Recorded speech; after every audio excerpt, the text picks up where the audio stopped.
अस्सलाम वालेकुम दोस्तों, क्या हाल है। उम्मीद करता हूँ आप खैरियत से होंगे।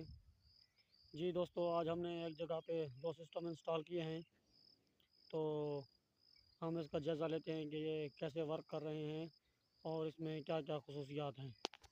तो जी दोस्तों, इसके दो ये इन्वर्टर हैं, 22/30 किलोवाट के इन्वर्टर हैं। और इनके लिए स्पेशल जो हैं ये केज पिंजरे बनवाए गए हैं और लॉक लगे हुए हैं ताकि ये चोरी वगैरह से महफूज रहें। ये सबसे पहले वाला इन्वर्टर जो है ये एक सबमर्सिबल को चला रहा है, जिसमें 15 एचपी की मोटर और 160/1 का पंप लगा हुआ है। ये दूसरे वाला जो है ये एक 20 एचपी की मोटर को चला रहा है। ये आप देख सकते हैं, ये 20 एचपी की इंडक्शन मोटर है जो व्हील बेल्ट के साथ बाहर एक टरबाइन को चला रही है।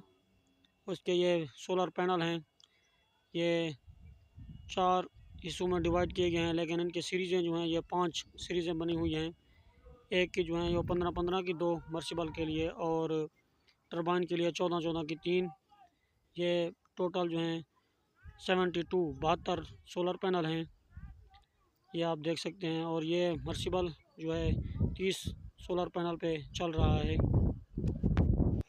और ये जो है 42 प्लेट पे चेन डिलीवरी की वी बेल्ट वाली टरबाइन चल रही है।